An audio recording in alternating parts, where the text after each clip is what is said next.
The morning sun spilled across the school courtyard as students gathered in clumps, faces tilted downward, fingers swiping screens with silent urgency. Laughter occasionally erupted, but it was always accompanied by the dull glow of smartphones. Stories, memes, selfies, and endless scrolling filled the space between conversations. In this sea of screens, there was one boy who stood out not because he was trying to, but because he was different. Eli stood at the edge of the crowd, backpack slung over one shoulder, hands in his pockets. While others captured moments, he simply lived them, not by choice, but by circumstance. His parents couldn't afford a smartphone, and though they saved every penny for his school needs, a new device was out of the question. At first, Eli was embarrassed. He had tried to hide it. He'd carry an old iPod around or pretend he had just forgotten his phone at home. But over time, he stopped pretending. What was the point? It wasn't easy. During group projects,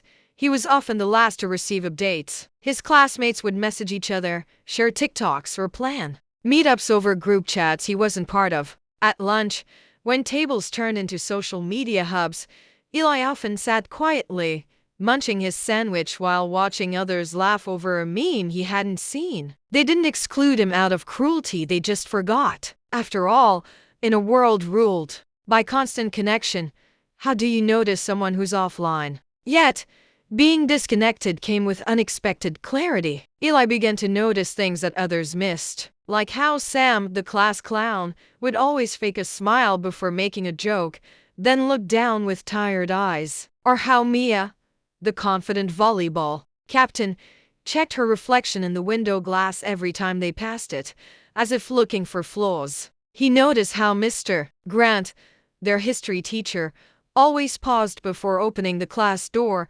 inhaling deeply, as if bracing himself for something. No one else seemed to see these things, not because they didn't care, but because they weren't looking. One afternoon, Eli was walking home from school, backpack heavier than usual. His route took him past the local park, where families gathered and children ran freely. He paused near a bench where an old man sat feeding pigeons. The man looked up, smiled, and gestured toward the empty seat beside him. "Not many kids stop and watch the world anymore," the man said. Eli chuckled. "I guess I don't have much choice." "No phone?" the man asked knowingly. Eli nodded. "Well, that's a gift," the man replied, tossing another handful of breadcrumbs. "You see what others miss." Eli didn't think much of it then, but those words would come back to him later when everything changed. It was in English class the next week that Eli first noticed something off. Their teacher, Ms. Carter, had been unusually distracted. Normally animated and sharp,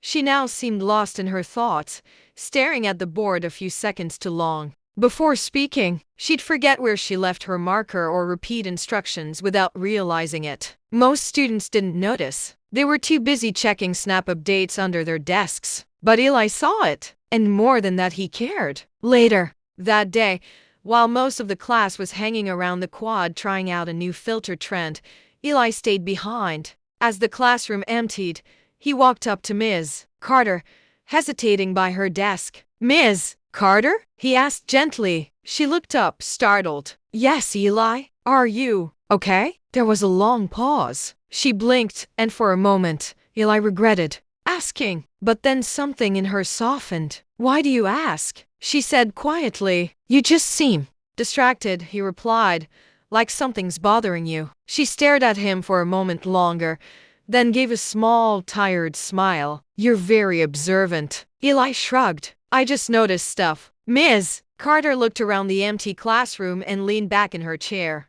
"My father's been ill. It's been a lot to manage between here and the hospital." "I'm sorry," Eli said sincerely. "I hope he gets better." "Thank you," she said, genuinely touched. "Most kids wouldn't notice. You're different." That moment sparked something in Eli. He started seeing himself differently, not as someone who lacked, but someone who had something others didn't.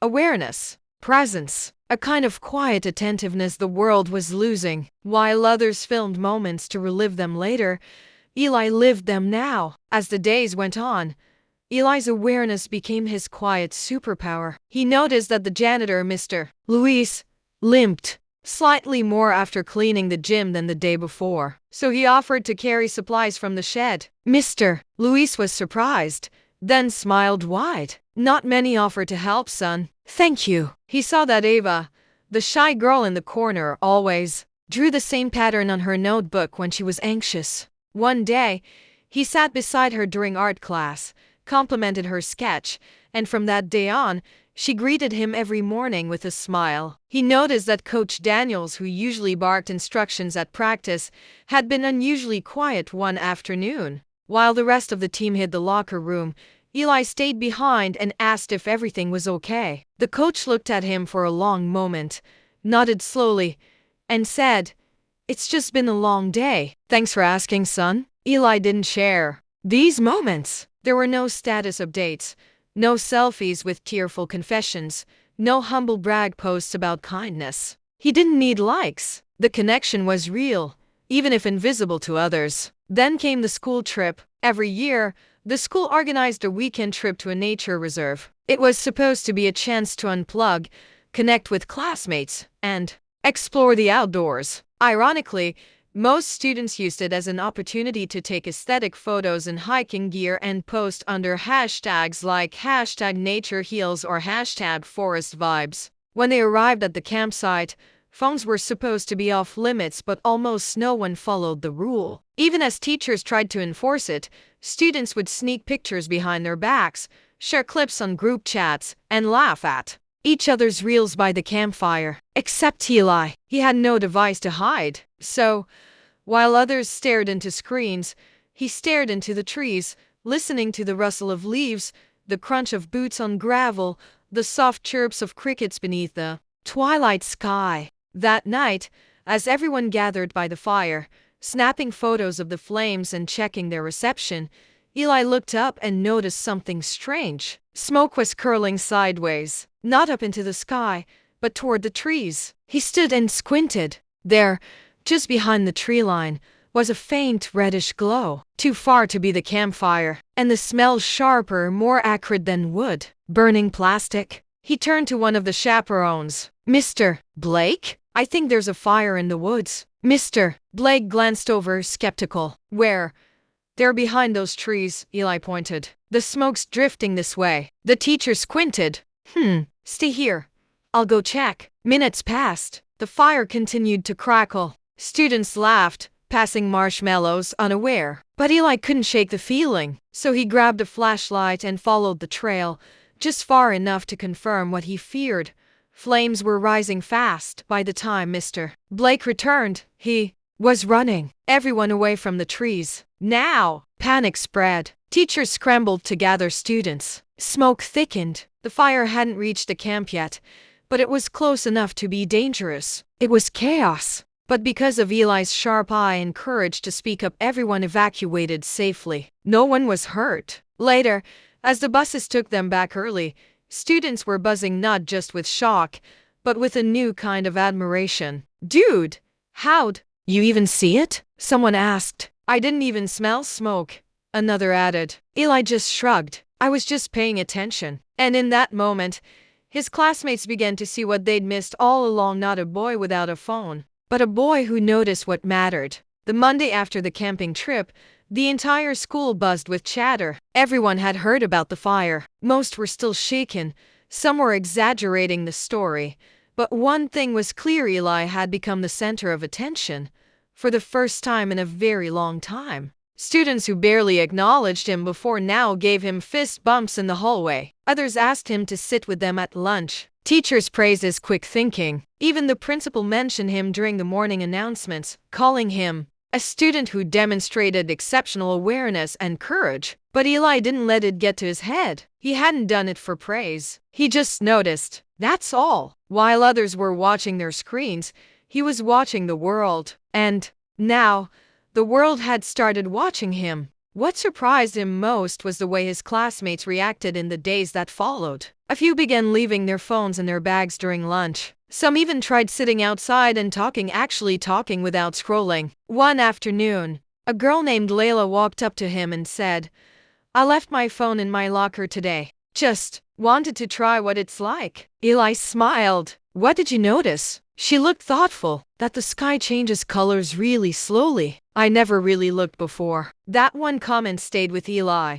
It wasn't just about a wildfire or a single moment of bravery. It was about the fact that attention was powerful. Being present, truly present, mattered. And people were beginning to remember that. The next week, something even bigger happened. Their school was launching a new program called Silent Spaces. It was a trial initiative where certain zones like the library lawn, the art patio, and one section of the cafeteria would be phone-free during lunch. No screens, just books, sketchpads, conversations, or simply silence. When the program was introduced, many students groaned. What's the point? Some complained. Why force it? But others, especially those who had watched Eli's example, were curious. Some gave it a try. Some sat awkwardly at first, unsure of how to fill the silence without a device. But slowly, the awkwardness turned into something else: freedom.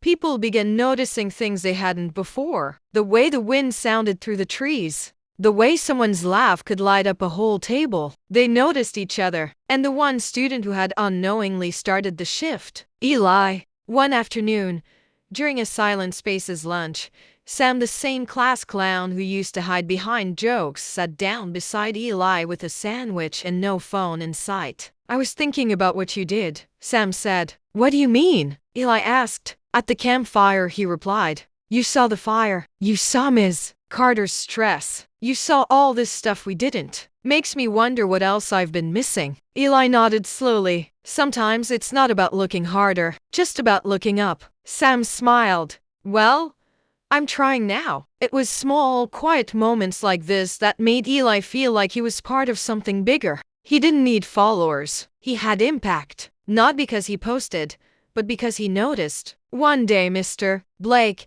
the chaperone who had witnessed Eli's instincts firsthand, invited him to speak at the school's monthly assembly. Eli hesitated. At first, speaking in front of the entire school wasn't something he had ever done. He wasn't exactly known for public speaking. But something in him said yes. The gym was packed. Students murmured, curious why Eli, the quiet kid, was on stage. He stepped up to the microphone, took a deep breath, and looked out at the crowd. Hundreds of faces stared back, some supportive, some skeptical. But for once, he wasn't nervous. I don't have a phone, he began. The room went silent. At first, I thought that made me less, he continued. Less connected, less cool, less part of the world. But over time, I realized it gave me something different, something important. I started noticing things, not just the big things, like fire in the woods, but the small things like when someone needs help or when someone's pretending to be okay. I see those things because I'm not looking down. He paused,